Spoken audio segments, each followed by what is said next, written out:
नमस्कार, news night के इस अंक में आप सभी का स्वागत है। मैं हूं निखिल सिंह और न्यूज नाइट में आज हम देश दुनिया की बात करेंगे। साथ ही साथ सबसे महत्वपूर्ण बात होगी भारत और ब्रिटेन के बीच ऐतिहासिक व्यापक आर्थिक और व्यापार समझौते की CETA किस तरह से दोनों देशों के बीच में व्यापार को और एक स्टेप फर्दर लेकर जाएगा, किस तरह से दोनों देशों के बीच में ये ऐतिहासिक समझौता हुआ है, क्या है इसके मायने, इस पर विशेष चर्चा भी करेंगे।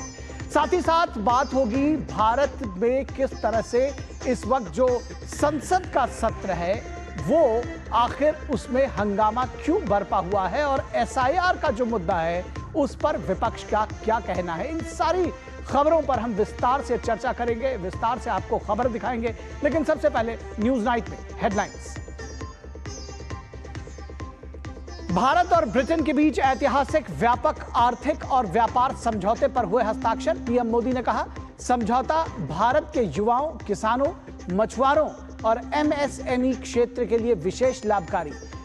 ब्रिटिश पीएम ने कहा EU से अलग होने के बाद आर्थिक रूप से सबसे महत्वपूर्ण समझौता।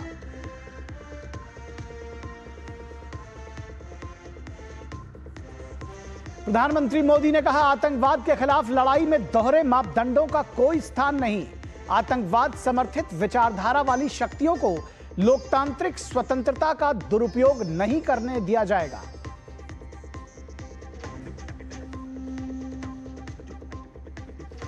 संसद में विपक्ष का हंगामा। मॉनसून सत्र के चौथे दिन भी गतिरोध रहा कायम। लोकसभा स्पीकर ओम बिरला ने विपक्ष के सांसदों को तख्तियां न आने को लेकर दी नसीहत। कांग्रेस सांसदों को सदन की गरिमा का दिलाया ध्यान।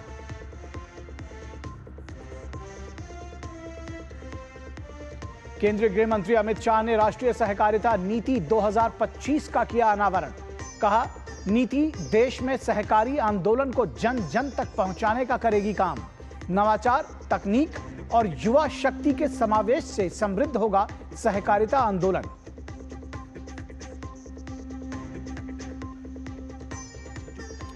और रूस में लगभग 50 लोगों को लेकर जा रहा यात्री विमान दुर्घटनाग्रस्त। चीन की सीमा के पास अमूर क्षेत्र में हुए हादसे में सभी लोगों के मरने की आशंका।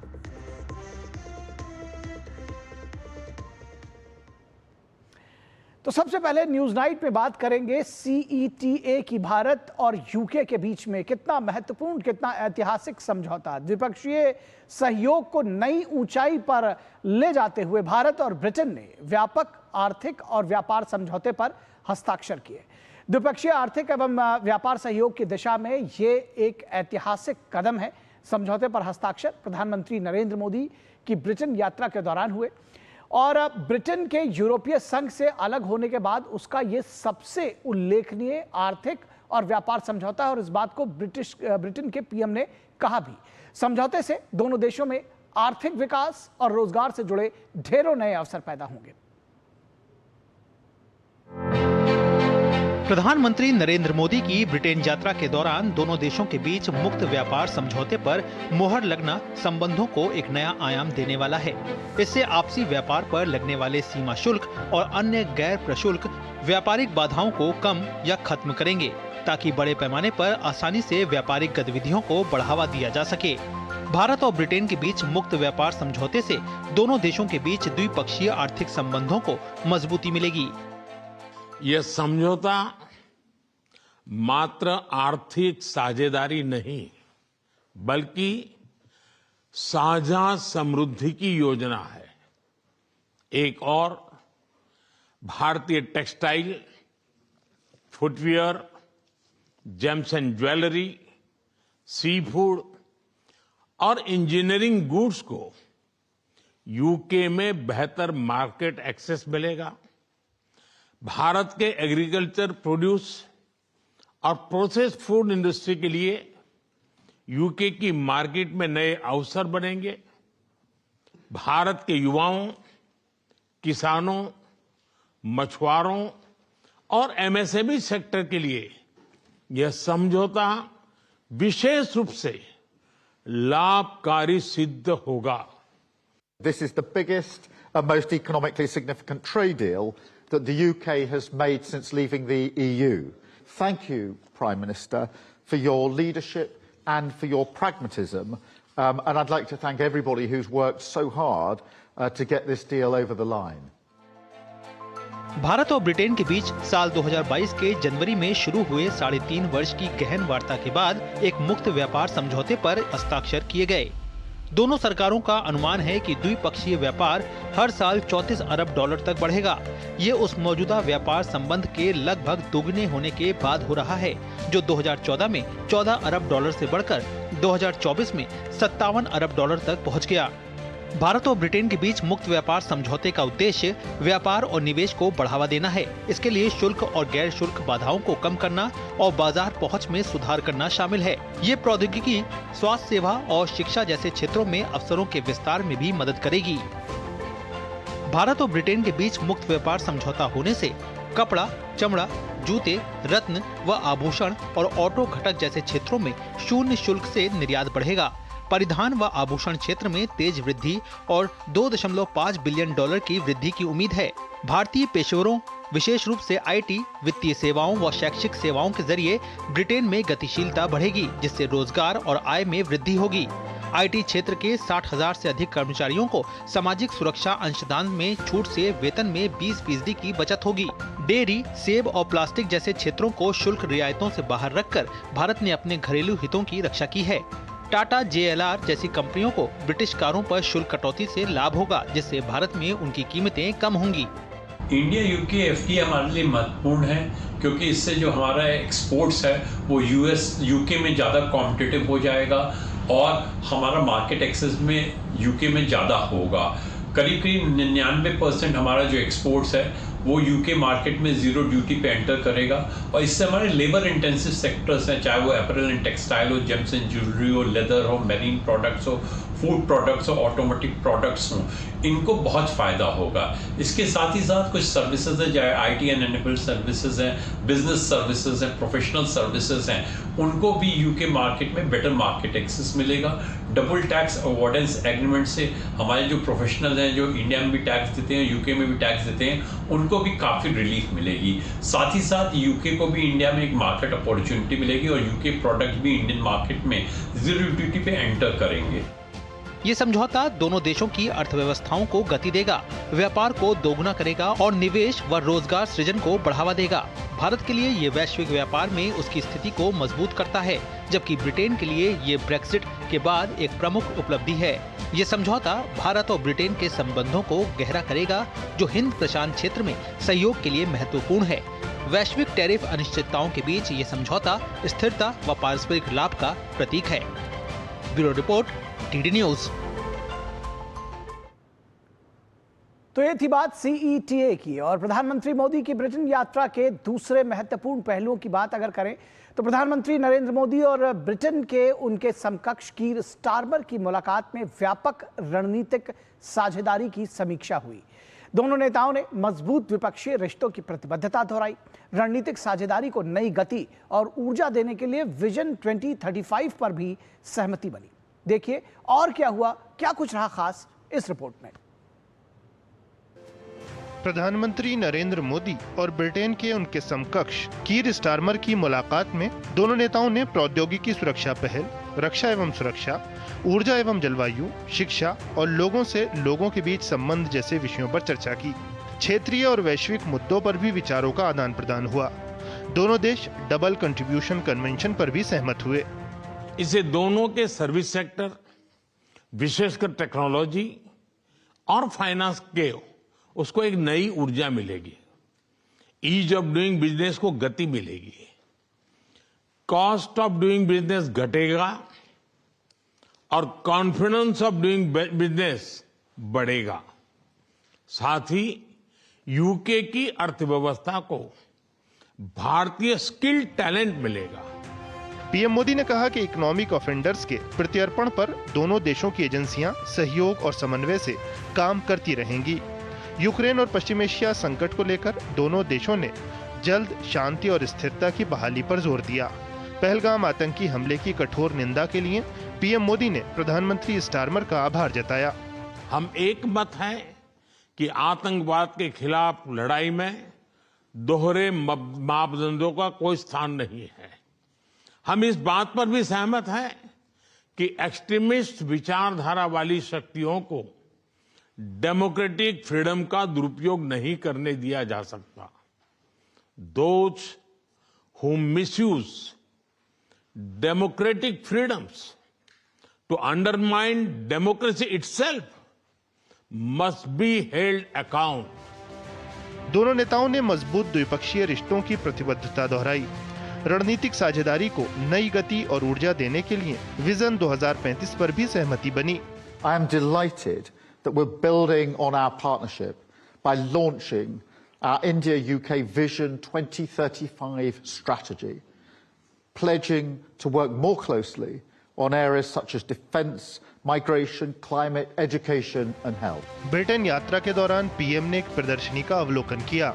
इसमें ब्रिटेन स्थित भारतीय व्यवसाय और ब्रिटेन में भारतीय समुदाय द्वारा संचालित व्यवसायों ने हिस्सा लिया। पीएम ने इंग्लिश प्रीमियर लीग की ट्रॉफी का भी अवलोकन किया। पीएम के साथ उनके ब्रिटेन के समकक्ष कीर स्टारमर भी मौजूद रहे। प्रधानमंत्री ने बकिंघमशायर स्ट्रीट क्रिकेट हब्स के सदस्यों से भी मुलाकात की। आरेंद्र प्रताप सिंह के साथ ब्यूरो रिपोर्ट, डीडी न्यूज। और विदेश सचिव विक्रम मिस्री ने विदेश मंत्रालय की प्रेस कॉन्फ्रेंस में बताया कि प्रधानमंत्री नरेंद्र मोदी की यूके यात्रा का मुख्य आकर्षण भारत और ब्रिटेन के बीच व्यापक आर्थिक एवं व्यापार समझौते पर हस्ताक्षर था। यह ऐतिहासिक समझौता प्रमुख क्षेत्रों में टैरिफ कम करके दोनों देशों के बीच व्यापार, निवेश और आर्थिक सहयोग को बढ़ाना है। यह नवाचार और प्रौद्योगिकी सहयोग को भी मजबूत करेगा। दोनों पक्ष दोहरे योगदान सम्मेलन यानी DCC पर बातचीत करने के लिए भी सहमत हुए हैं, जो कि FTA के साथ लागू होगा। ये समारोह केंद्रीय वाणिज्य मंत्री पीयूष गोयल और यूके के व्यापार और वाणिज्य राज्य मंत्री जोनाथन रेनॉल्ड्स की उपस्थिति में आयोजित हुआ। The highlight and the headline really from this visit was the signing that Prime Minister Modi and Prime Minister Starmer oversaw of the historic India-UK Comprehensive Economic and Trade Agreement between the Commerce and Industries Minister, Shri Piyush Goyal, and the UK Secretary of State for Business and Trade, Mr. Jonathan Reynolds.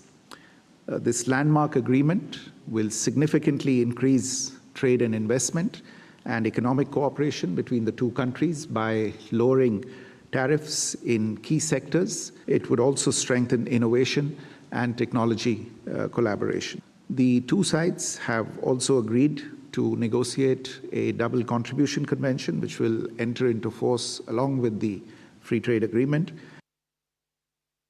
और यहाँ रुकेंगे एक छोटे से break के लिए। Break के बाद जब वापस लौटेंगे तो आपको बताएंगे कि FTA और CETA के बीच में दरअसल फर्क क्या है और CETA होने से आखिर अंतर क्या पड़ता है किस तरह से व्यापार के क्षेत्र में दोनों देशों के लिए ये विन विन सिचुएशन है। दम आलू कैसे बनाए और दाल तड़का भी और मशरूम मसाला भी। बिना MDH मसालों के टेस्टी खाना कैसे बनेगा? MDH दम आलू, दाल तड़का और मशरूम मसाला। MDH से खाना हर बार मजेदार। मस्त है, सरस है। उड़ी बाबा। MDH सदा आपको नए स्वाद देने के लिए प्रतिबद्ध है। MDH। Do you feel conscious while smiling? Say goodbye to your worries because an orthodontist can help you feel confident. Be it a child, a teenager, or even a working professional, braces and aligners can help you get that stunning smile. Consult your nearest orthodontist. To learn more, visit the Indian Orthodontic Society's website, bracesspecialists.com. जो लक्ष्य चुना था समझ आने लगा है। GLA university, उच्च लक्ष्य की निश्चित प्राप्ति।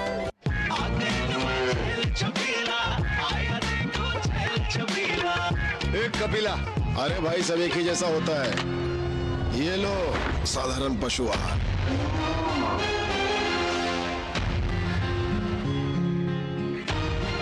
इस देश की हर माँ, बच्चे, बूढ़े, जवान, खिलाड़ी, डॉक्टर, इंजीनियर, सबको गाय भैंस की दूध की शक्ति पर भरोसा है। पर जब इन पशुओं को कपिला पशु आहार मिलेगा तभी तो दूध सिर्फ ज्यादा ही नहीं, शक्ति से भरपूर भी होगा। और ये सच जानते हुए चंद पैसों के लिए तुम देश का भरोसा तोड़ दो। कपिला पशु आहार, देश का नंबर 1 पशु आहार। जब धरती चीर कर निकलता है लोहे का पत्थर और मिलता है मोंगिया के जोश से, फिर तपता है, पिघलता है और बनता है फौलाद। अब होता है सरिया सारी खूबियों के साथ। मोंगिया स्टील, मजबूत देश का मजबूत सरिया। फिर ये डुगडुगी गई कहाँ? पापा के साथ साथ सारे सपने भी चले गए। अब तो बस अपने गैराज में बैठा लोगों की डुगडुगी ठीक करता रहता हूँ। और अपने बच्चों के सपनों के साथ ऐसा कुछ नहीं होने देना। वो कैसे? पहले से लाइफ इंश्योरेंस का टर्म प्लान रखा। बड़े भैया, सपनों को रखो सुरक्षित टर्म प्लान के साथ। सबसे पहले लाइफ इंश्योरेंस। जो लक्ष्य चुना था समझ आने लगा है। GLA यूनिवर्सिटी, उच्च लक्ष्य की निश्चित प्राप्ति। Do you feel conscious while smiling? Say goodbye to your worries because an orthodontist can help you feel confident. Be it a child, a teenager, or even a working professional, braces and aligners can help you get that stunning smile. Consult your nearest orthodontist. To learn more, visit the Indian Orthodontic Society's website, bracesspecialists.com. शादी का kitchen महके जहाँ, Goldy kitchen king मसाले हो वहाँ। गोल्डी लाई है fresh lock technology, जो रखे मसालों को हर समय फ्रेश। ब्रेक के बाद एक बार फिर आप सभी का स्वागत है और अब बात करेंगे कि किस तरह से CETA आखिर जो ये समझौता हुआ है ये किस तरह से असर डालेगा दोनों देशों के व्यापार पर, इन रिश्तों को किस तरह से सुधारेगा और क्या कुछ इससे फर्क पड़ने वाला। और बार बार हम FTA की बात करते हैं तो FTA और CETA दरअसल दोनों है क्या, दोनों के बीच में अंतर क्या है, किस तरह से जो फ्री ट्रेड एग्रीमेंट है और कॉम्प्रिहेंसिव इकोनॉमिक ट्रेड एग्रीमेंट है उन दोनों के बीच में फर्क क्या है। दोनों ही दरअसल व्यापार समझौते के दो रूप हैं, अगर कहा जाए व्यापार समझौते हैं। और इसके साथ ही साथ इन दोनों की अगर हम बात करें अलग अलग तरीके से तो ये जो CETA है वो फ्री ट्रेड एग्रीमेंट से एक स्टेप फर्दर उसको समझा जा सकता है। उसको ये भी समझने की जरूरत है कि जो फ्री ट्रेड एग्रीमेंट है उसमें जो टैरिफ्स हैं और जो कर लगाया जाता है किसी भी देश के साथ व्यापार करने के दौरान, उस पर वो वहां तक उसको कहा जाता है, इसीलिए उसको फ्री ट्रेड का नाम दिया गया है। लेकिन जो CETA है वो फ्री ट्रेड से एक स्टेप फर्दर इसलिए कहा जा रहा है क्योंकि जो फ्री ट्रेड है उसमें सिर्फ जो व्यापार से जुड़ी हुई चीजें हुए हैं वो वहां तक सीमित है, जबकि जब हम CETA की बात करते हैं तो वो उसमें चाहे वो कृषि क्षेत्र की बात हो या फिर वस्तुओं की बात हो, चाहे वो सेवा क्षेत्र की बात हो, वो सारी चीजों को आगे और लेकर जाता है। हम आगे की जो प्लेट्स है उसमें आपको और दिखाएंगे कि किस तरह से इन दोनों के बीच में दरअसल फर्क है। बेसिक फर्क यही है और इसको इस तरह से भी समझा जा सकता है कि ये फ्री ट्रेड एग्रीमेंट जो है वो सीमित एक दायरा है, जबकि CETA उसको एक स्टेप फर्दर लेकर जाता है और वो सिर्फ व्यापार तक सीमित नहीं रखता, सिर्फ वस्तुओं तक सीमित नहीं रखता, बल्कि वो कृषि के क्षेत्र में भी जाता है, वो निवेश के नए अवसर की भी बात करता है, वो इस बात की भी बात करता है कि सेवा जो क्षेत्र है उसमें किस तरह से आपस में संबंधों को बढ़ाया जा सकता है। यानी कि वो सिर्फ ट्रेड से एक स्टेप फर्दर अगर उसको रणनीतिक संबंधों तक कहा जाए तो गलत नहीं होगा। तो कुल मिलाकर जो FTA और CETA है उनके बीच में बेसिक फर्क ये आता है। और उसके बाद अगर हम उनकी गहनता की बात करें तो उन दोनों के बीच में सबसे जो एक उनकी गहराई है वो भी काफी उसको भी समझा जा सकता है, क्योंकि जब FTA की बात करते हैं तो वो एक सीमित दायरे तक का ही वो समझौता है, और जबकि जो FTA है वो एक अधिक व्यापक और उसका विस्तृत रूप सामने देखने में नजर आता है। तो उसके साथ ही साथ FTA का जो मुख्य रूप से वस्तुओं के व्यापार पर ध्यान केंद्रित करता है, जैसा कि आपको बताया कि वस्तुओं के व्यापार पर ध्यान केंद्रित करता है, जबकि अगर हम CETA की बात करें तो वो उससे एक स्टेप फर्दर जाता है और वो सेवा की भी बात करता है, कृषि क्षेत्र की भी बात करता है, वो निवेश की भी बात करता है और उन चीजों की भी बात करता है। तो वो एक तरह से कहीं ना कहीं एक रणनीतिक समझौते के तौर पर बढ़ता हुआ नजर आता है। CETA में वस्तु की भी बात होती है, सेवा की बात होगी, निवेश की बात होगी, सरकारी खरीद की भी बात होगी, जो एक पॉइंट में मिस कर रहा था, सरकारी खरीद की भी बात होगी और अन्य क्षेत्रों की बात होगी, तो वो और व्यापक बन जाता है, कॉम्प्रिहेंसिव बन जाता है और ये FTA से अधिक व्यापक हो जाता है जिस तरह से आपने देखा। उसके साथ ही साथ CETA में FTA की तुलना में में अधिक गहन प्रावधान शामिल हैं, जो इसके जो पॉइंटर्स हैं, जो समझौते के बिंदु हैं, वो और गहन हैं और व्यापक हैं। सीएटीए में बौद्धिक संपदा, श्रम मानक और सरकारी खरीद शामिल हो जाती है। बौद्धिक संपदा भी यहाँ पर शामिल हो जाती है। इस तरह से जब हम बात करते हैं कि जो हमारे जो बेस्ट ब्रेन्स हैं, उनकी भी बात इसमें बौद्धिक संपदा में हो जाएगी। एफडीए का मुख्य लक्ष्य जो है व्यापार बाधाओं को कम करना है एफडीए का, और वो व्यापार बाधाओं को कम इस तरह से भी करता है कि जो ट्रेड एग्रीमेंट है उसमें जो टैरिफ है उसको बिल्कुल समाप्त करता है कुछ क्षेत्रों में, और या तो कुछ वस्तुओं के लिए कम कर देता है। व्यापार और निवेश दोनों को बढ़ावा देता है एफटीए। आर्थिक विकास को प्रोत्साहित करना इसका एक प्रमुख क्षेत्र है। उसके साथ ही उपभोक्ताओं के लिए वस्तुओं और सेवाओं की विविधता और सामर्थ्य में सुधार करना, यह सीईटीए का लक्ष्य है। इसके साथ ही साथ सीईटीए एक अधिक व्यापक और विस्तृत प्रकार का एफटीए है। बिल्कुल इसको इस तरह से भी समझा जा सकता है कि व्यापक और विस्तृत प्रकार का एफटीए है, यानी कि वो फ्री ट्रेड उन सारे क्षेत्रों में करता है जिसका अभी वर्णन किया गया। एफटीए की तुलना में अधिक क्षेत्रों को शामिल करता है, जैसा कि आपको बताया गया। इसके साथ ही साथ अधिक गहन प्रावधान प्रदान करता है, तो इसमें गहनता भी है, इसके प्रावधान भी अधिक है। व्यापार और निवेश दोनों को वो करता है। तो किस तरह से किसानों के लिए वैश्विक बाजार खुलेगा, किसानों को जब हम कहते हैं कि कृषि क्षेत्र में भी करेगा, तो भारतीय किसानों की ब्रिटिश बाजार में आसान पहुंच हो सकेगी। किस तरह से हो सकेगी? ब्रिटिश बाजार में अपनी उपज बेचने के लिए अधिक अवसर मिलेंगे भारत के किसानों को। ब्रिटिश जो व्यापार है, बाजार है, उनके लिए खुलेगा। इसके साथ ही साथ भारत के डेयरी उत्पाद, चाय, कॉफी, मसाले, मांस, फल, सब्जियों की ब्रिटिश बाजार में आसान पहुंच संभव हो सकेगी। निर्यात पर सुरक्षा शुल्क शून्य होने से भारतीय कृषि क्षेत्र को लाभ होगा। निर्यात पर जो सुरक्षा शुल्क है वो शून्य होगा, और इससे भारतीय जो कृषि क्षेत्र है उसको लाभ होगा। पारंपरिक ज्ञान के लिए पेटेंट प्रक्रिया को मान्यता देने से किसानों को लाभ होगा। जो किसान के जो बेस्ट प्रैक्टिसेस हैं और जिसको वो पेटेंट कराना चाहते हैं, उसको भी उससे भी जो है ये फायदा मिलेगा। तो कुल मिलाकर चाहे वो किसान हो, चाहे वो मछुआरे हो, चाहे वो एमएसएमई का सेक्टर हो, वो उन सबको दरअसल सीईटीए से फायदा मिलेगा। तो ये अपने आप में बेहद महत्वपूर्ण है, और ये बताता है कि किस तरह से ये एक व्यापक समझौता है, एफटीए से एक स्टेप फर्दर जाता है। और इस पर हम बातचीत करेंगे अपने विशेष मेहमानों से, ये भी समझने की कोशिश करेंगे कि आखिर क्या कुछ है इस पूरे समझौते में, क्या कुछ निकल कर आएगा दोनों देशों के लिए। और आज यही हमारे विशेष चर्चा का विषय है, यूके इंडिया सीईटीए व्यापार का नया युग। यूके इंडिया सीईटीए व्यापार का नया युग, ये आज का हमारा विशेष है, और इस पर हम विस्तार से चर्चा करेंगे अपने खास मेहमानों के साथ। उनसे आपका परिचय करा दें। यूके इंडिया सीईटीए व्यापार का नया युग, इस पर चर्चा करने के लिए हमारे साथ दो खास मेहमान जुड़े हुए हैं। हमारे साथ एम्बेसडर गुरजीत सिंह, जो कि फॉर्मर सीनियर डिप्लोमेट है, जुड़े हुए हैं। एम्बेसडर सिंह, बहुत स्वागत है आपका। उसके साथ ही साथ प्रोफेसर सचिन चतुर्वेदी, जो कि वाइस चांसलर है नालंदा यूनिवर्सिटी एंड DJRIS, बहुत स्वागत है प्रोफेसर चतुर्वेदी आपका भी।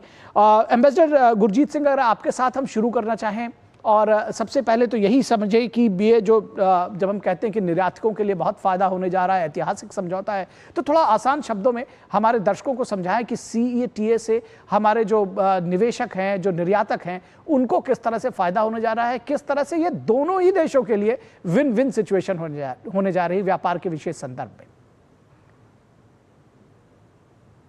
मुझे इजाजत दीजिए कि पहले मैं थोड़ा एक मैक्रो लेवल पे कुछ समझाऊं। जी। यूके भारत का कोई महत्वपूर्ण ट्रेड पार्टनर नहीं है, 16वें स्थान पे आता है, लेकिन ये सबसे बड़ा एक सीटा हमने साइन किया है जी, जो इस समय एक आश्वासन देता है कि चाहे दुनिया में इस विषय पे उथल पुथल हो रहा है, लेकिन भारत और यूके मिलकर उसमें एक स्थायी अग्रीमेंट साइन करने को तैयार हो गए हैं, और इसके ऊपर बहुत मेहनत की गई है। उसका मतलब यह है कि बाकी देशों के साथ अगर उथल पुथल है, तो कई देशों के साथ हम बिल्कुल सीधा साधा एक अग्रीमेंट भी कर सकते हैं। दूसरी बात है कि इस माहौल में ये एक चमत्कार सा नजर आता है कि देखिए ये अग्रीमेंट हो गया, और इसमें कोई इतनी गर्मजोशी नहीं थी। देखिए जो आपने प्रधानमंत्री दोनों तरफ से सुना, वो बड़े आराम से बोल रहे थे, इसमें कोई एक दूसरे को तू मैं की गुंजाइश नहीं थी। दूसरी बात है कि हमें दुनिया को ये मॉडल बनाना है कि हमें इस तरह की डिप्लोमेसी और ट्रेड डिप्लोमेसी फॉलो करनी। जी। अब रही आपकी बात कि सीटा से हमें फायदा क्या है, आपने तो बड़ी अच्छी तरह से अभी समझाया कि तकरीबन 99% जो हार्मोनाइज्ड कोड्स हैं उनके ऊपर भारत को एक्सेस मिलेगा, यूके की मार्केट को, और उनको भी मिलेगा। जी। और आपने बताया कि हमारे जो किसान और कृषि क्षेत्र में लोग हैं उनके लिए नई दिशाएं खुलती हैं यूके में। जी। लेकिन ये भी मैं बता दूं कि लगता है कि हम उनका बचाव भी कर रहे हैं, क्योंकि डेयरी, एप्पल्स, ऑयल सीड्स के ऊपर वो 99% में नहीं आती हैं, वो 1% में आती हैं जहां पर फ्री ट्रेड नहीं लगेगा। तो हमारे को जो शंका होती है कि हमारे उत्पादन पे प्रॉब्लम आएगी, वो हम उसकी हानि से बच सकते हैं। जी। दूसरी रही बात कि आपने भी ये कहा कि एक तो ये व्यापार का समय है, लेकिन दूसरा निवेश का समय। तो निवेश के ऊपर बहुत बड़ी बातें हो रही हैं। तीसरी बात रहती है सर्विसेज की, इसके ऊपर कोई ज्यादा चर्चा नहीं हो रही है।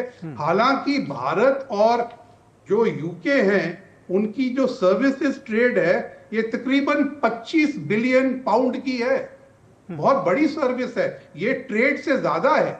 जी। और इसमें भारत की जो ट्रेड सर्विस हमारे फेवर में है वो ज्यादा बनती है और यूके से सर्विसेज कम आती है। तो यूके देख रहा है कि हमें सर्विसेज में कितना फायदा भारत में हो सकता है और भारत से कितना निवेश यूके में आ सकता है। हमको भी वही देखना चाहिए कि हमको कितना निवेश मिल सकता है और हमको सर्विस सेक्टर में कितनी ज्यादा एक्सेस मिलेगी। इसलिए सिर्फ व्यापार ही नहीं बट सर्विसेज और निवेश को साथ में देखकर हमें आगे बढ़ना चाहिए। जी बिल्कुल, सर्विसेज और निवेश को लेकर आगे बढ़ना चाहिए। सिर्फ ये यानी कि आपका कहना है कि इसको एकांगी तरीके से ना देखा जाए, ये बहुत व्यापक है, इसमें इसके कई सारे बिंदु हैं। प्रोफेसर चतुर्वेदी, अगर हम बात एमएसएमई की करें, बार बार ये हो रही है कि भाई मैन्युफैक्चरिंग सेक्टर की बात हो या एमएसएमई की बात हो, कृषि क्षेत्र की बात हो, इन सब को एक बूस्ट मिलने जा रहा है। उपभोक्ताओं के भी संदर्भ में मैं भारत के आपसे समझना चाहूँगा किस तरह से फायदा होने जा रहा है। तो किसानों की तो बात कर ही रहे हैं हम, एमएसएमई की तो बात कर ही रहे हैं, जो एक नॉर्मल उपभोक्ता है उसके लिए कैसे फायदेमंद है? देखिए निखिल जी, इसके पहले कि मैं आपके सवाल का जवाब दूं, एक मुद्दा जो आपने शुरू में रखा उसको मैं उठाना चाहूंगा। जी। जो आपने कहा कि फ्री ट्रेड एग्रीमेंट और सेटा, इसके बीच में हम क्या अंतर देखते हैं, क्या हमारा उसमें समझ होना चाहिए? जी। अगर आप ट्रेड पार्लेंस में देखें तो जो आज आपने कैप्शन दिया है नए युग की शुरुआत, मैं उसके लिए आपको बधाई दूंगा कि ये बिल्कुल सही शब्द का आपने उपयोग किया है, क्योंकि ये नए युग की शुरुआत की जो तैयारियां होनी चाहिए वो सरकार ने पिछले कुछ समय से शुरू करी हैं। प्रधानमंत्री ने स्वयं उसमें अपनी ताकत लगाई है और फ्री ट्रेड एग्रीमेंट्स के देश को जो फायदे हो सकते हैं उसके प्रति कॉमर्स मिनिस्ट्री को के साथ मिलकर के हमने इस नई दिशा को चुना है। अब अगर आप देखें, फ्री ट्रेड एग्रीमेंट एक ब्रॉड टर्म है। फ्री ट्रेड एग्रीमेंट कई तरह के हो सकते हैं। अगर हमने देखें तो यूएई के साथ हमने सेपा साइन किया, कॉम्प्रिहेंसिव इकोनॉमिक पार्टनरशिप एग्रीमेंट। आज हम सेटा की बात कर रहे हैं जो कि comprehensive economic and trade agreement है। तो इसमें क्या ट्रेड है और यूएई में ट्रेड नहीं है, ऐसी बात नहीं। लेकिन जैसा आपने बिल्कुल सही कहा, ये एक मल्टी स्टेक होल्डर पार्टनरशिप है और इसमें निखिल जी कुछ ऐसे आयाम लाए गए हैं जिनको हमारे दर्शकों को बताना अत्यंत आवश्यक है, क्योंकि कुछ लोग उसको अनावश्यक रूप से उसकी चर्चा कर रहे हैं जो बिना डिटेल्स को देखे कर रहे हैं। अगर आप इसमें गंभीरता से इसका अध्ययन करें तो चार बातें इसमें प्रमुख हैं। जो आप एमएसएमई की बात कर रहे हैं, जो उपभोक्ता की बात कर रहे हैं, जो कृषक समाज की बात कर रहे हैं, ये तो बेनिफिशियरी हैं ही हैं। लेकिन आप देखिए, एक बड़ा आईटी और आईटीईएस का जो हमारा एक्सपोर्ट है, जो कि ब्रिटेन के सर्विसेज का एक बड़ा हिस्सा है। हमारे लोग जब वहां जाते थे तो उनको सोशल सिक्योरिटी वहां देना पड़ता था और वो दे करके वापस आ जाते थे। कई हजार करोड़ रुपए हमारे आईटी और आईटीईएस इंडस्ट्री ने वहां दिए हैं। देश में पहली बार किसी एक विकसित राष्ट्र के साथ में हमने डबल कंट्रीब्यूशन कन्वेंशन साइन किया है। ये डबल कंट्रीब्यूशन कन्वेंशन अपने आप में एक अत्यंत महत्वपूर्ण है, जहां सोशल सिक्योरिटी का पैसा उस देश को 3 साल तक हमें देने की आवश्यकता नहीं है और 3 साल से ज्यादा हमारे लोग रहते नहीं है। तो ये हमारे सर्विस देने वालों के लिए एक बहुत बड़ा अचीवमेंट है। दूसरा, अगर कृषक समाज की बात करें तो आप देखेंगे कि जो हमें एमएसएमई के माध्यम से, एग्रीकल्चर के एक्सपोर्ट के माध्यम से मार्केट मिला है, 20% से ज्यादा की ग्रोथ की हम संभावना वहां पर देख रहे हैं। जैसा एम्बेसडर गुरजीत सिंह जी ने कहा कि हमारा ट्रेड डिफरेंस उनके साथ बहुत ज्यादा नहीं है, तो एक महत्वपूर्ण हिस्सा आप देख रहे हैं कि ये देश के लिए विन विन पार्टनरशिप है यूके के साथ। और ये एक करारा जवाब भी है उन लोगों को जो ट्रेड में सरप्लस और ट्रेड में एक तरफे फायदे की बात सोच रहे हैं। और इस मामले में विश्व दो खेमों में बढ़ चुका है। ऐसे में भारत का यूके के साथ ये सेटा का एग्रीमेंट करना न सिर्फ बाकी देशों को भी एक संदेश है, बल्कि ये खुद हमारे उन तमाम उद्योग को भी एक संदेश है कि फ्री ट्रेड के माध्यम से भारत विकासशील और विकसित दोनों राष्ट्रों के साथ, यूएई की भी मैंने चर्चा करी और यूके की भी बात सामने आई, ऑस्ट्रेलिया के साथ हमने किया, तो एक नए युग की शुरुआत का जो प्रारंभिक कदम उठाया जाना चाहिए था, सरकार ने वो उठाया है। जी जी जी, निश्चित तौर पर। और अगर ये जो एक प्रश्न आया था कि चाहे वो एमएसएमई का सेक्टर हो या फिर कृषि की बात हो, किस तरह से दोनों के लिए, और ख़ास तौर पर जब हम अपने क्षेत्र की बात करते हैं, ये सवाल मैं एम्बेसडर गुरजीत सिंह के पास ले आता हूँ कि किस तरह से ये सभी के लिए विन विन सिचुएशन है, ख़ास तौर पर जब हम अपने कृषि क्षेत्र की बात करें, एमएसएमई की बात करें, कैसे कैसे देखते हैं कि किस तरह से इसको एक क्वांटम जंप मिलता हुआ नज़र आ रहा है? अभी हम मोटी तरफ देखें तो अगर आंकड़े देखें तो 99% टैरिफ लाइंस आपकी फ्री हो गई, तो उससे तो जंप मिलना ही चाहिए। और कहा जा रहा है कि हमारा जो निर्यात है वो डबल हो जाएगा जी कुछ सालों में। वो तो बड़ी अच्छी बात है, लेकिन इसके पीछे कई चीजें और होती हैं। हमारी कॉम्पिटिटिवनेस सिर्फ टैरिफ पे थोड़ी ट्रेड चलती है। कॉम्पिटिटिवनेस होनी चाहिए, आपकी क्वालिटी होनी चाहिए, कई चीजें हो, डिमांड होनी चाहिए जी। तो दूसरी बात है कि इस समय जो अग्रीमेंट है हमें पूरी तरह देखना पड़ेगा, क्योंकि हमारे पास अग्रीमेंट का कोई एनालिसिस नहीं है। मैं वेट कर रहा हूं कि डॉक्टर चतुर्वेदी करेंगे और हमें समझाएंगे जी। लेकिन अगर यूके की तरफ से आप देखें, वो तो 2 दिन पहले से ही इतना अच्छा एक विस्तार से उन्होंने समझाया है कि कौन से व्यापार के क्षेत्रों में उनको फायदा होगा, कहां पर निवेश में फायदा होगा, और कौन से प्रदेशों में कितने एम्प्लॉयमेंट क्रिएट की जाएगी। उन्होंने तो बड़ा डिटेल में बताया है कि हमारे लिए तो बहुत बड़ी विक्ट्री है, क्योंकि वो ट्रेड पे नहीं, वो इन्वेस्टमेंट और सर्विसेज पे ध्यान दे रहे हैं जी। डॉक्टर चतुर्वेदी ने ठीक कहा कि हमारे जो ITES के सर्विसेज के लोग हैं, इनको बड़ा फायदा होगा अगर ये डबल कंट्रीब्यूशन कन्वेंशन आ जाए। और ये अच्छी बात इस बार ये है कि हमने इसको अकेला नहीं छोड़ा, हमने इसको एक सीटा का भाग बना दिया है कि अगर सीटा जब साइन होगा, ये कन्वेंशन साथ साइन हो, तो ये बड़ी अच्छी बात है जी। बिल्कुल। एक चीज और मैं आपसे समझना चाहूंगा, ये हम जी बहुत बड़ी बात है, लेकिन हम केवल IT के ऊपर सर्विसेज को निर्भर नहीं छोड़ सकते। हमको बैंकिंग, फाइनेंशियल सर्विसेज और जो नई AI की सर्विसेज आ रही हैं, इन सब में आगे बढ़ना है और इनके लिए यूके में न्यू अपॉर्चुनिटीज ढूंढनी है जी जी। एक चीज समझना चाहेंगे, आपने कहा कि जहां पर आप देख रहे हैं कि वैश्विक व्यवस्था है, विश्व व्यवस्था है, उसमें उथल पुथल मची हुई है, तमाम जगहों पर युद्धग्रस्त क्षेत्र नजर आते हैं। ऐसे में जो आपने शुरुआत में कहा, और ऐसे में भारत और ब्रिटेन एक शानदार व्यापार समझौते के में एंटर हो रहे हैं। किस तरह से भारत की जो विदेश नीति है, जिस पर कई बार बहुत सारे लोग उनको शायद समझ में नहीं आता है, कैसे इसको देखते हैं? किस तरह से आप देख रहे हैं कि एक ये भारत की विदेश नीति के लिए भी ये एक बड़ा कदम है? आज एक दिन है जब हम हंस सकते हैं खुशी से कि ये एक लहर भाग रही है, और जैसे आपने कहा और चतुर्वेदी जी ने कहा, नया युग है। लेकिन आज ही के दिन यूरोपियन यूनियन, जिसके साथ हमको बहुत मुश्किलें आ रही हैं FTA काटने में, वो चाइना के साथ बातचीत कर रहे हैं, और अमेरिकन दुनिया भर के लोगों से बातचीत कर रहे हैं, लेकिन उनकी अग्रीमेंट्स सफल नहीं हो पा रही है। इस माहौल में यूके के साथ ये सफलता से एग्रीमेंट कंप्लीट करना एक बहुत बड़ी बात है और भारतीय विदेश नीति की एक बहुत बड़ी जीत है। जी निश्चित तौर पर। प्रोफेसर चतुर्वेदी, सीटा जैसे जो समझौते हैं वो भारत के मेक इन इंडिया और लोकल फॉर ग्लोबल जैसे जो विजन है उनको कैसे बूस्ट देते हुए, उनको कैसे आगे बढ़ाते हुए नजर आ रहे हैं आपको? देखिए निखिल जी, ये जो हमारे देश के अंदर एक आत्मविश्वास लोकल प्रोडक्शन के नाम पर आया है, जो क्वालिटी को लेने की बात आई है, ये उसका परिचायक है। मैं समझता हूं कि जब हम आत्मविश्वास के साथ अंतर्राष्ट्रीय संबंधों में एग्रीमेंट्स कर रहे हैं तो हम अपनी क्वालिटी के बारे में, हम अपने एक्सपोर्ट्स के बारे में और हम अपनी डिमांड के बारे में बहुत ही ज्यादा एश्योर्ड, और ये एक महत्वपूर्ण कदम हमारे आर्थिक व्यवस्था के लिए भी है और आर्थिक सोच के लिए भी है। जो डबल कंट्रीब्यूशन कन्वेंशन का मैंने कहा, वो सिर्फ ITITAS कंपनीज के लिए नहीं है, वो सारे प्रोफेशनल्स के लिए है। वो चाहे योगा के गुरु हों, चाहे वो हमारे दूसरे कॉर्पोरेट हाउसेस के हों, इंडिविजुअल बिजनेस एक्सपर्ट्स हों, सभी के लिए है। तो ये आत्मविश्वास जो देश के अंदर हम देख रहे हैं, सरकार के अंदर हम देख रहे हैं, तो वो कॉमर्स मिनिस्ट्री की सफलता है।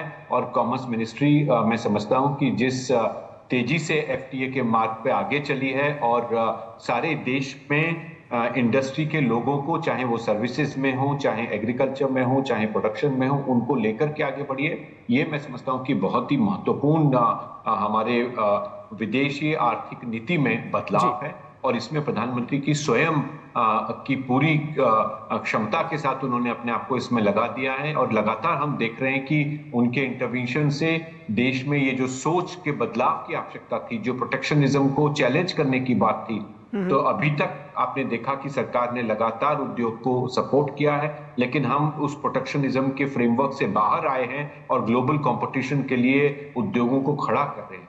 तो अब ये जो ट्रेड एग्रीमेंट है, ये सिर्फ टैरिफ नहीं है, इसके साथ कई दूसरी चीजें आकर के जुड़ गई हैं। इंटेलेक्चुअल प्रॉपर्टी राइट का आपने जिक्र किया, बौद्धिक संपदा का आपने जिक्र किया, MSME का जिक्र किया, डबल कंट्रीब्यूशन कन्वेंशन का हमने जिक्र किया। तो ऐसे कई मुद्दे अब इन एग्रीमेंट्स के साथ जुड़ते जा रहे हैं। जी बिल्कुल। और बहुत सारे क्षेत्र हैं जिनका शायद हम इतने सीमित समय में जिक्र भी नहीं कर पा रहे। महिलाओं के लिए, युवाओं के लिए, मछुआरों के लिए, किसानों के लिए, वो लंबी फहरिस्त है जिनको इससे फायदा होने वाला है। और इसीलिए हम इसको कह रहे हैं कि ये व्यापार का नया युग है दोनों देशों के बीच में। फिलहाल बहुत शुक्रिया एम्बेसडर सिंह आपका भी और प्रोफेसर चतुर्वेदी आपका भी हमारे साथ जुड़ने के लिए।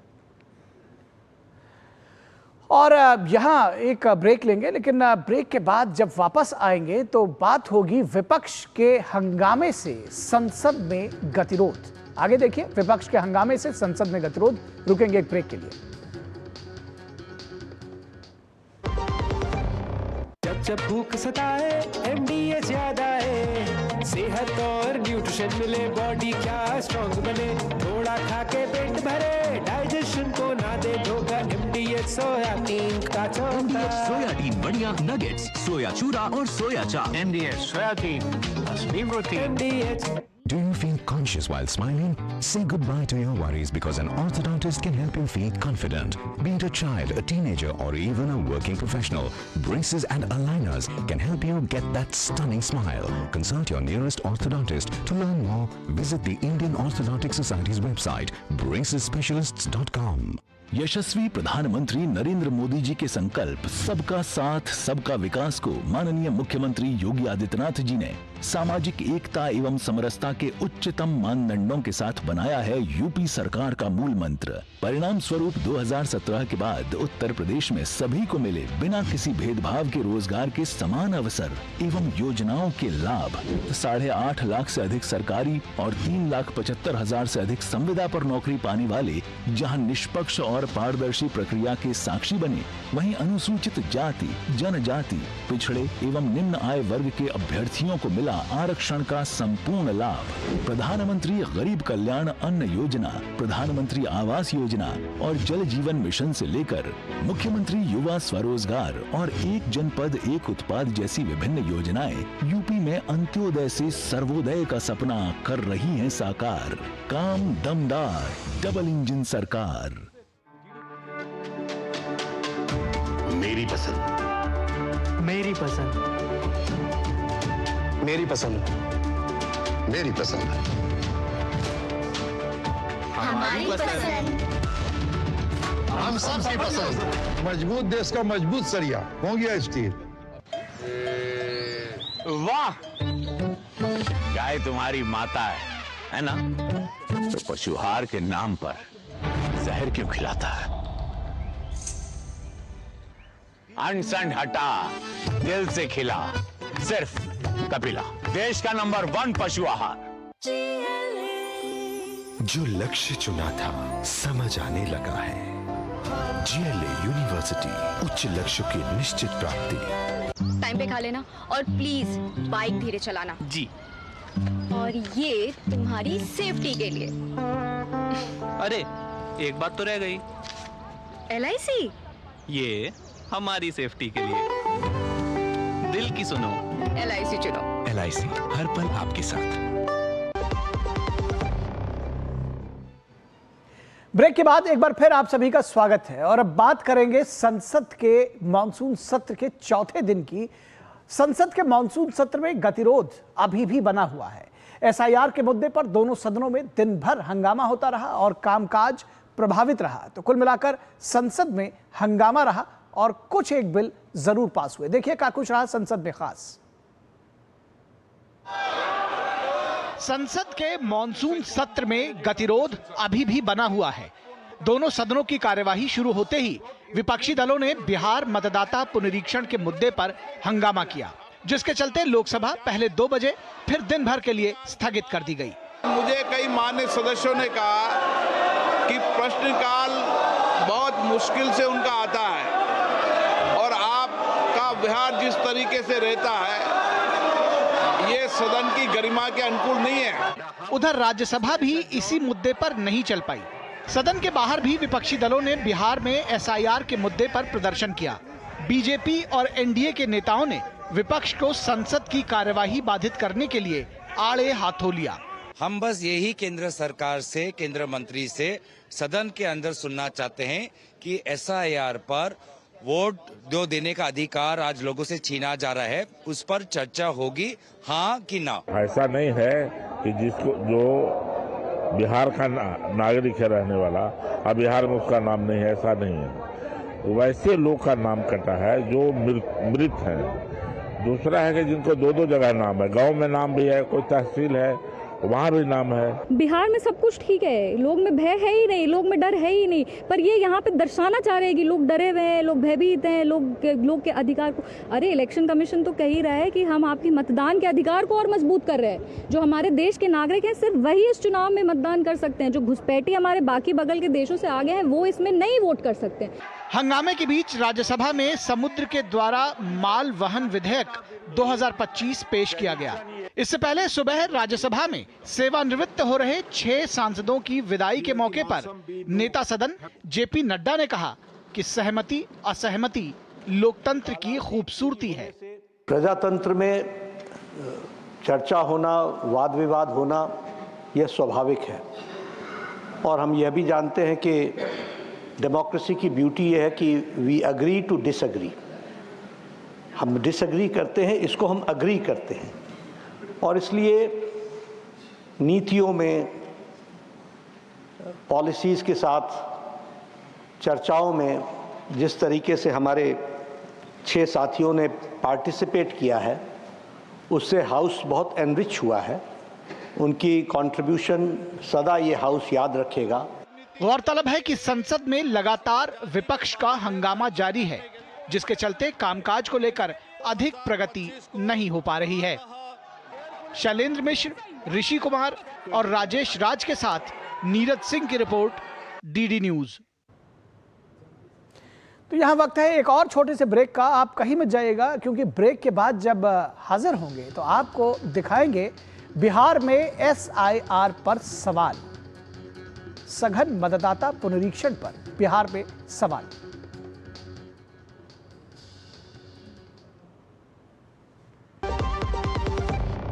दम आलू कैसे बनाए और दाल तड़का भी और मशरूम मसाला भी। बिना MDH मसालों के टेस्टी खाना कैसे बनेगा? MDH दम आलू, दाल तड़का और मशरूम मसाला। MDH से खाना हर बार मजेदार। उड़ी बाबा। MDH सदा आपको नए स्वाद देने के लिए प्रतिबद्ध है। MDH। अब क्या देख रहे हो पापा? तुम कहते हो ना कि स्टॉक मार्केट में बहुत सोच समझकर इन्वेस्ट करना चाहिए। बस थोड़ा सा ज्ञान ले रहा हूँ। किससे? हर एक स्टॉक्स एक्सपर्ट है, मस्त एजुकेशनल वीडियोस बनाता है और अच्छी इन्वेस्टमेंट की टिप्स भी देता है। पापा इन वीडियोस पे ना जाएं, अपना रिसर्च खुद करें या सेबी रजिस्टर्ड इन्वेस्टमेंट एडवाइजर से संपर्क करें। एजुकेशन के नाम पर कुछ इन्फ्लुएंसर्स अक्सर इन्वेस्टर को मिसगाइड करते हैं, नुकसान आपका होगा।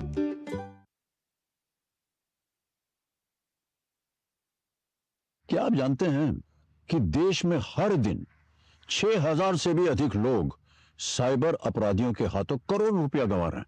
देखिए, किसी को पैसे दुगने करने की जल्दी होती है तो कोई जो है अनजाने नंबरों से आए हुए वीडियो कॉल्स को झट से उठा लेते हैं और कई तो ऐसे हैं कि नकली पुलिस, सीबीआई या जज के वीडियो कॉल से डर भी जाते हैं।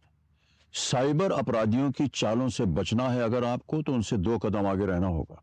आज ही फॉलो कीजिए गृह मंत्रालय का official social media handle cyber दोस्त। फिर भी अगर आप शिकार बन जाएं तो बिना देर किए कॉल कीजिए 1930 पर या अपनी कंप्लेंट जो है उसे दर्ज करें यहां www.cybercrime.gov.in पर। ध्यान रहे, साइबर अपराधियों का मत लो tension. Stop, think and then take action. धन्यवाद। जो लक्ष्य चुना था समझ आने लगा है। GLA यूनिवर्सिटी, उच्च लक्ष्य की निश्चित प्राप्ति। वाह यार, क्या सही हुआ। मेरा भी मन करता है कुछ करने का। मन करता है तो करो।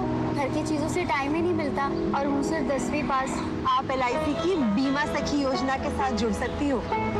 मैं LIC एजेंट बन सकती हूँ। पूरी ट्रेनिंग भी मिलेगी, मंथली स्टाइपेंड भी मिलेगा। स्टाइपेंड भी? ऊपर से कमीशन अलग। LIC बीमा सखी योजना से जुड़ने के लिए अपनी नजदीकी LIC शाखा से संपर्क करें। LIC बीमा सखी योजना, अपनी शुरुआत अपने हिसाब से। इस देश की हर माँ, बच्चे, बूढ़े, जवान, खिलाड़ी, डॉक्टर, इंजीनियर, सबको गाय भैंस की दूध की शक्ति पर भरोसा है। पर जब इन पशुओं को कपिला पशु आहार मिलेगा तभी तो दूध सिर्फ ज्यादा ही नहीं, शक्ति से भरपूर भी होगा। कपिला पशु आहार, देश का नंबर 1 पशु आहार। मेरी पसंद, मेरी पसंद, मेरी पसंद, मेरी पसंद, हमारी पसंद, हम सबकी पसंद। मजबूत देश का मजबूत सरिया होंगे स्टील। ब्रेक के बाद एक बार फिर आप सभी का स्वागत है। और बिहार में चल रहे विशेष मतदाता सूची पुनरीक्षण यानी SIR के पहले चरण का कार्य समाप्ति की ओर है और इस बीच विपक्ष लगातार ये आरोप लगा रहा है कि सरकार वैध मतदाताओं के नाम सूची से हटा रही है। हालांकि चुनाव आयोग ने इन आरोपों को नकारते हुए साफ कहा है कि किसी भी पात्र मतदाता का नाम वोटर लिस्ट से नहीं हटेगा। इस मुद्दे पर बिहार विधानसभा के मानसून सत्र की कार्यवाही के दौरान लगातार चौथे दिन गुरुवार को भी जबरदस्त हंगामा हुआ। बिहार में SIR पर सियासत, विधानसभा में जमकर हुआ हंगामा, चुनाव आयोग ने आरोपों को किया खारिज। बिहार में मतदाता गहन पुनरीक्षण का काम जारी है, इसे लेकर विपक्ष लगातार राजनीति कर रहा है। इस मामले में विपक्ष के विरोध के कारण जहां संसद भी 3 दिनों से बाधित है, वहीं बिहार विधानसभा में विपक्ष के हंगामे के कारण कामकाज लगातार बाधित है। गुरुवार को जहां विपक्ष के नेताओं और कार्यकर्ताओं ने विधानसभा के बाहर हंगामा किया, वहीं नेता प्रतिपक्ष सहित अन्य विपक्षी विधायकों ने असेंबली के अंदर जमकर हंगामा किया और नौबत धक्का मुक्की तक पहुंच गई। हंगामे के कारण विधानसभा की कार्यवाही तो स्थगित हो गई, लेकिन आरोप प्रत्यारोप का दौर लगातार जारी है। अब बीजेपी के डिक्शनरी में हो गया कि भी अपशब्द है। ये क्या अपशब्द है? ज्यादा जोर जोर से चिल्लाएगा तो पैंट गीला हो जाएगा। ये अपशब्द थोड़ी है, टॉन्ट है, टोनिंग है, व्यंग है, इसको अपशब्द कहेंगे। लेकिन अपशब्द तो हम सुन रहे थे वहां गाली। लेकिन फिर भी हमने रिएक्ट नहीं किया। सदन चलाने का जिम्मेवारी सरकार को है, विपक्ष को नहीं है। और सरकार ये दोनों मुद्दे गुंडाराज और एसआईआर से भाग रहे हैं। चुनाव बहिष्कार करने का इनका सोची समझी रणनीति है। ये जान रहे हैं कि बिहार सरकार, बिहार के मुख्यमंत्री नीतीश कुमार जी के नेतृत्व में जितना अच्छा काम और विकास का काम हुआ, का काम ही यही है कि जनहित का काम नहीं हो। जब बिहार के जनता का काम नहीं हो, हम हंगामा खड़ा करते रहे और अंत में तेजस्वी यादव को है कि अपने परिवार की पूजा करावे, हंगामा खड़ा करें। इस बीच राजद नेता और बिहार में नेता प्रतिपक्ष तेजस्वी यादव के चुनाव बहिष्कार वाले बयान पर सियासी घमासान छिड़ गया है। चुनाव हार जाएंगे, जब तक नकली वोटर नहीं रहेगा तब तक चुनाव कैसे जीतेंगे? तो नकली वोटर के आधार पर जब जालसाजी ही करना है तो जालसाजी का क्या जवाब है? जब जालसाजी पकड़ी गई तो कहेंगे कि अब हम चुनाव नहीं लड़ेंगे। जिस मतदाता का नाम 2 जगह है तो एक मतदाता का नाम मतदाता सूची में 2 जगह कैसे रह सकता है? तो ये थी बात एसआईआर की और यहां रुकेंगे एक छोटे से ब्रेक के लिए। ब्रेक के बाद जब वापस आएंगे तो आपको दिखाएंगे राष्ट्रीय सहकारी नीति 2025 का अनावरण।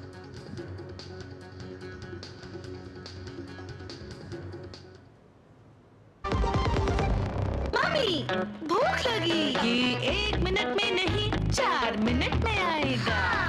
थोड़ा वक्त लगेगा पर सेहत को पाएगा। MDH सूजी वर्मिसेली सबका दिल आएगा। MDH सूजी वर्मिसेली, सेहत भी स्वाद भी। सर पीरी पुलाव ट्राई करो, मस्त है।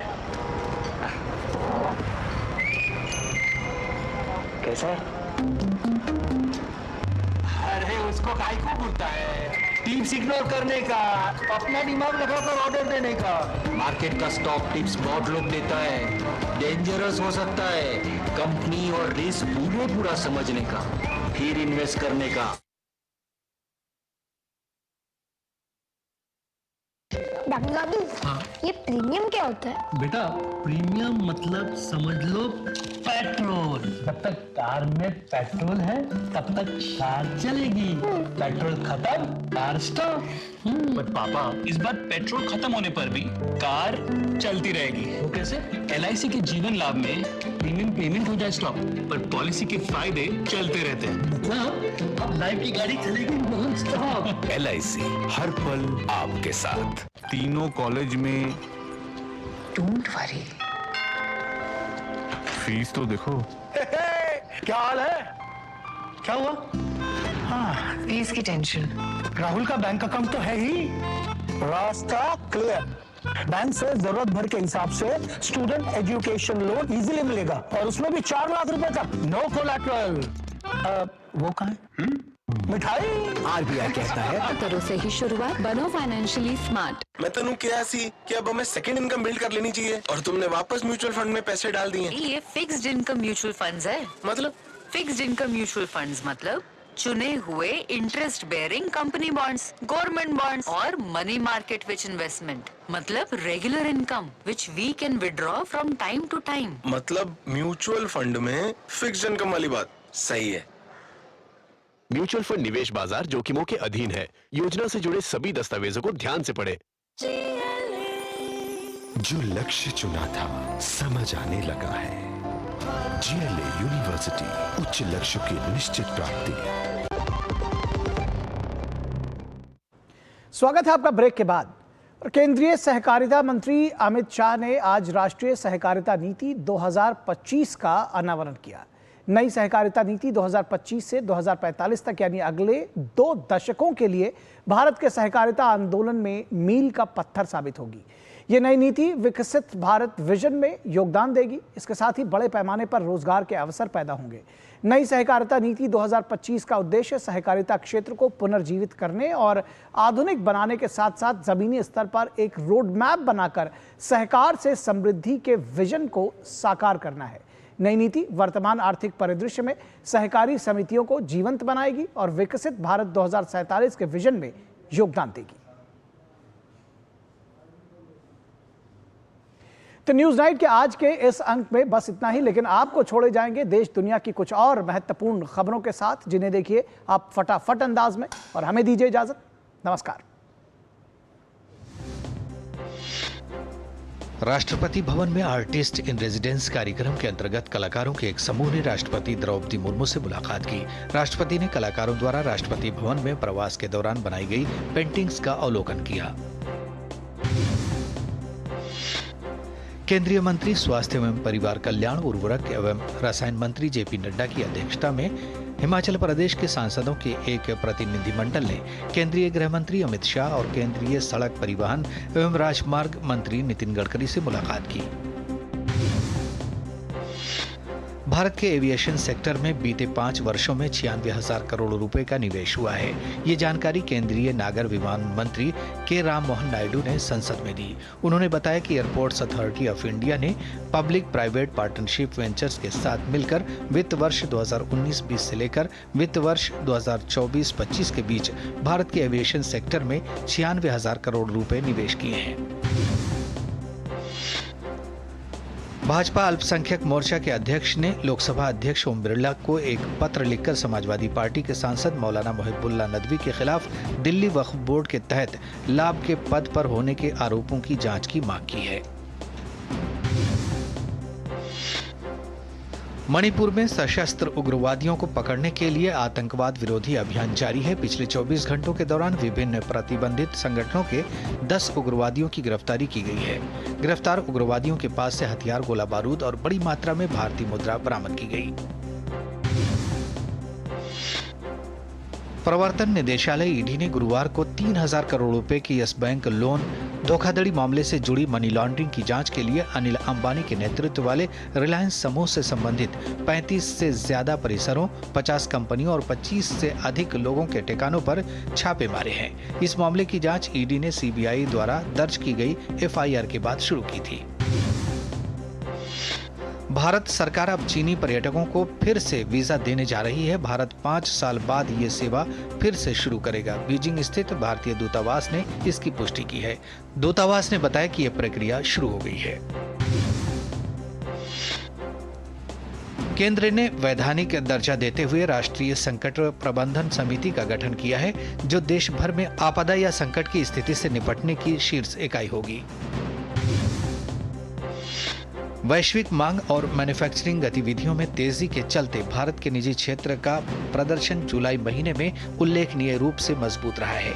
HSBC flash India composite purchasing managers index PMI report के मुताबिक जुलाई में composite purchasing managers index PMI बढ़कर 60.7 पर पहुंच गया, जो जून में 58.4 था। हिमाचल प्रदेश के मंडी